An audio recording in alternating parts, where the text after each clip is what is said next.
Hey, what's happening, guys? Good morning, everybody. You guys have tuned into Rules for Rebels. I got my morning coffee, and I figured we'd knock out a video here. Got a little bit of time to kill. In today's video, we're going to be talking about the topic of quiet quitting. I wanted to make this video a couple weeks ago, maybe a month ago, and I had never gotten around to it. And I thought I kind of missed the wave, but it doesn't seem like this quiet quitting story is going away. So that's what we're going to be talking about in today's video. Let's start off by kind of defining quiet quitting and what quiet quitting is. So kind of the media's definition of quiet quitting is millennials and Gen Zs in particular, but I suppose this affects everybody. But especially millennials and Gen Zs have quote unquote quiet quit. They define quiet quitting as they've decided that they're not going to do any work outside of their area. So if you're hired for one thing and you're asked to do something else, sorry, that's not my job. Quiet quitting also entails, I'm not going to kill myself for my work. I'm not going to burn myself out. Not going to work weekends. I'm not going to stay late at work. I'm not going to bring work home with me. I'm not going to bring my laptop on vacation. You kind of got me from 9 to 5. And after that, I'm done. In reality, I guess with anything, there's varying degrees. So that's kind of one version of quiet quitting is I'm going to give you 100%, but I'm only going to give you 100% at my dedicated job, and I'm only going to give you 100% between the hours of 9 to 5. And honestly, as an employer, as a business owner myself, I don't really see a problem with that. I think it's naive, and I think it's kind of silly to think that anybody else besides you is going to care about your business as much as you. If somebody gives me 100%, during the hours that they're at work, that's perfectly fine with me.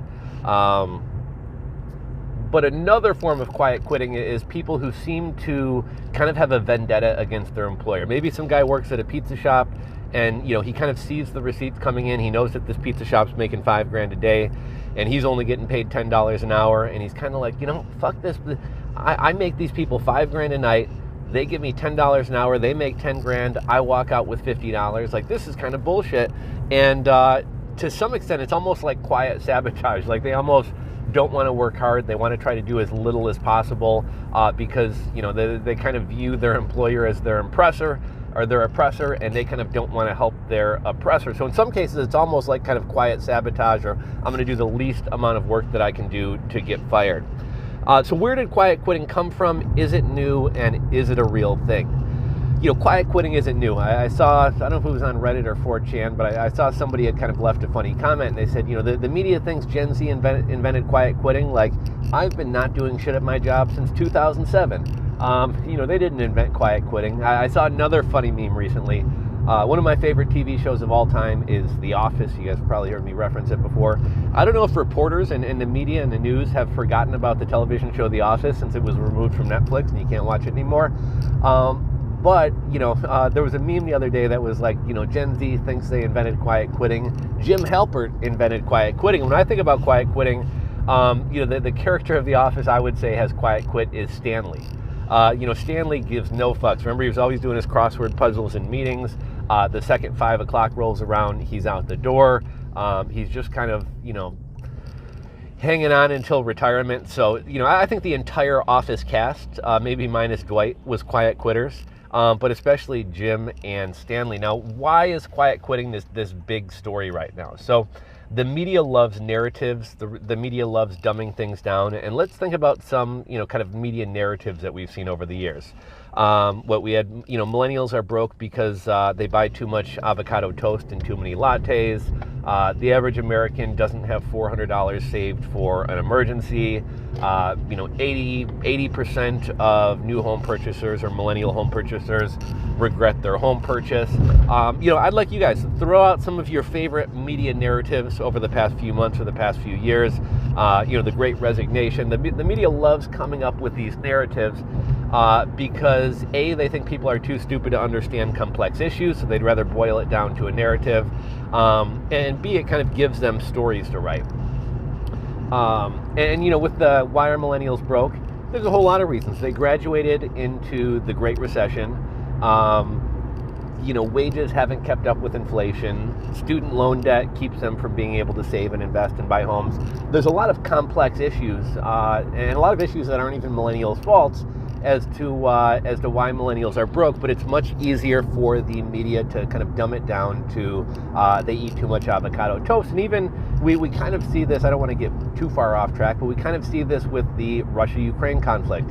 There really is no good guy or bad guy. It's a very complex issue. In a lot of ways, the U.S. and NATO kind of made this happen. There was actually an agreement to not go to war prior to Russia invading, and the U.S. basically encouraged Ukraine not to negotiate and not to cave, and that's why we have the situation we have right now. That's why people in Europe are going to freeze this winter. That's why there's going to be food shortages. That's why 5 million Africans are going to die of starvation. That's why a lot of these things happen, but it's a lot easier for the media to say Ukraine good, Russia bad, Zelensky good, Putin bad.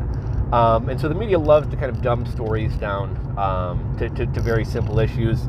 Here's another thing that I think a lot of people don't realize. So I'm on a number of email lists, and there's even websites out there where reporters are looking for quotes. So reporters may, put out a query and be like, I'm looking for a dentist to talk about teeth whitening. And then dentists will email the reporter and kind of give a quote or give some advice or answer a question about teeth whitening. And in return for doing so, the reporter will mention that dentist and link to their website. So they get a backlink out of it. They get a little bit of, promotion or PR for their practice. So a lot of these stories are basically a reporter putting out a query, and then people like you and me who want to get a backlink or want to get a mention will kind of try to come up with a quote or share some story that fits this kind of narrative that they're writing.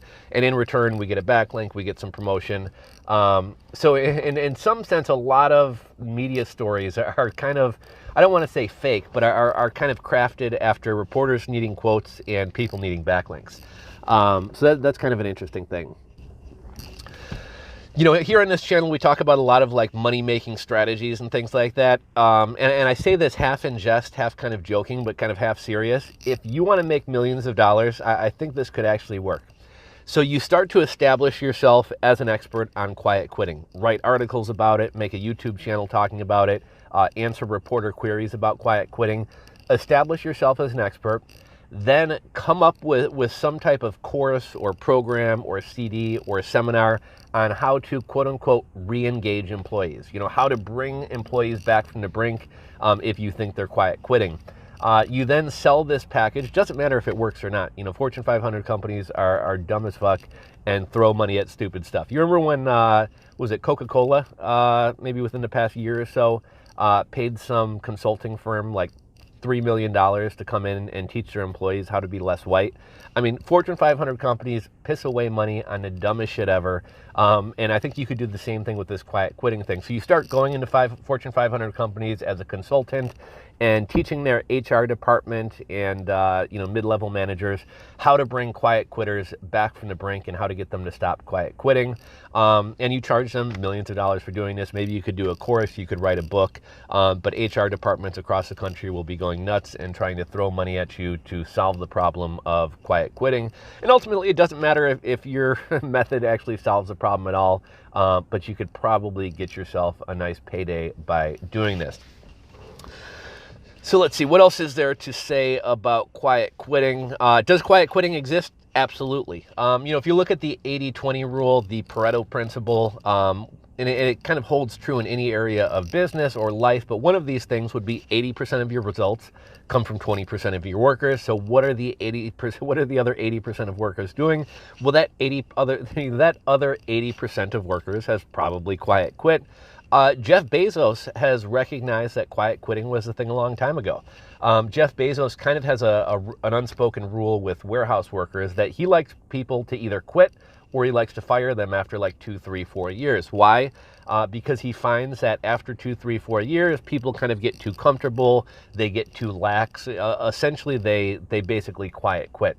And so Jeff Bezos likes to keep a lot of turnover in the warehouses. Now, there's concerns that eventually, Amazon might run out of employees to hire, but that has been Jeff Bezos' strategy. It's in internal Amazon documents. So even Jeff Bezos and Amazon, seem to accept that quiet quitting is a thing.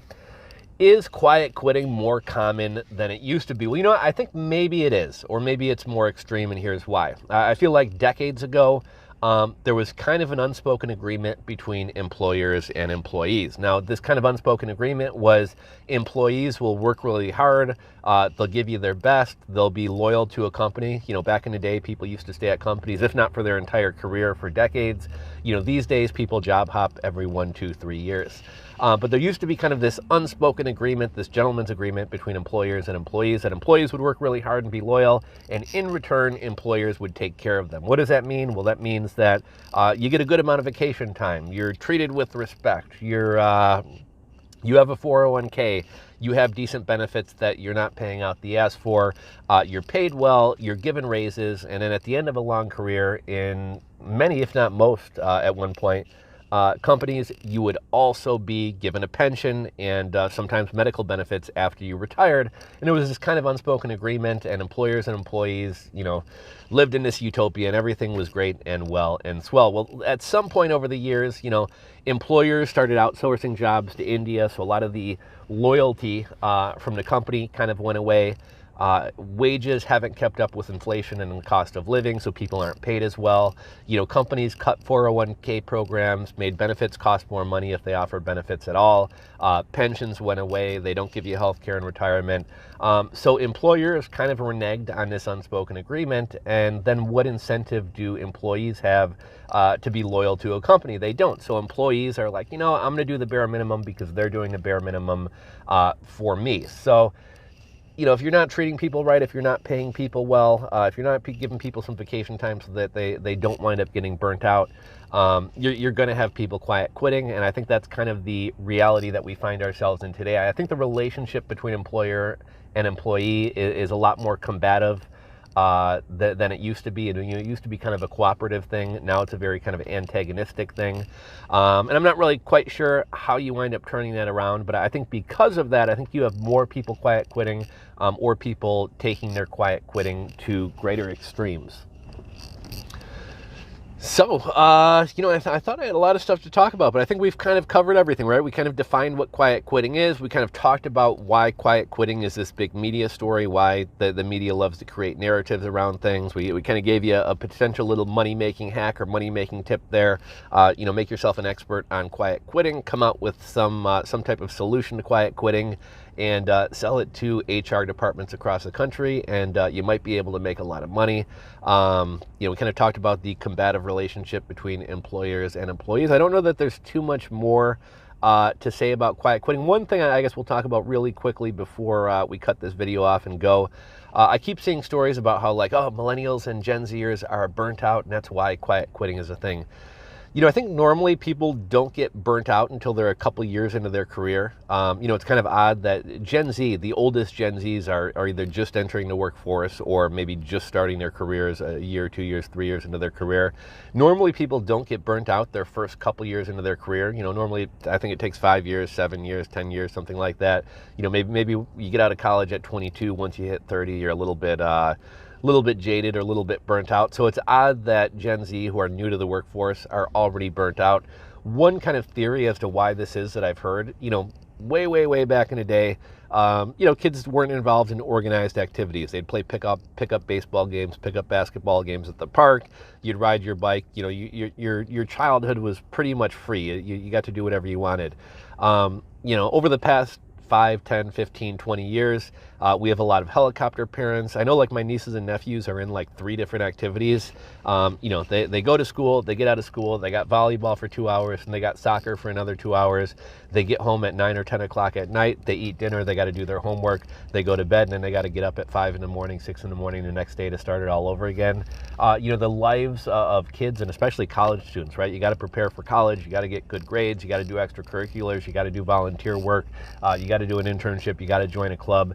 Everything is so structured, and we're like loading kids down with fucking 3 part-time jobs, so that by the time they come out of high school and come out of college, you know, even though they're just entering the workforce, they've kind of been grinding for the past 5 or 10 years, and maybe that's why they're burning out, you know, earlier in their careers. I also think it's kind of interesting or funny that they're saying everybody's burnt out coming out of COVID. I mean, yeah, COVID was rough on people, but a lot of people for the last 2 years have been working from home, you know, quote unquote remote working, kind of half-assing it, playing video games throughout the day. I think the past 2 years during COVID have been kind of more relaxed than any time in the past. So it's kind of funny that we're coming out of this relaxed period and immediately kind of people are burnt out. But as always, I'd love to hear your guys' thoughts, comments, opinions on quiet quitting. If you own a company, if you have employees, if you're a boss, if you're a manager, do you see employees quiet quitting? What's your take on quiet quitting? Is it a real thing?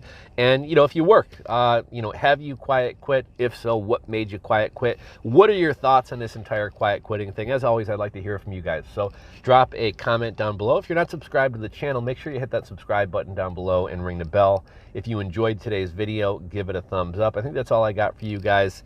So I'll catch you on the next video. Later.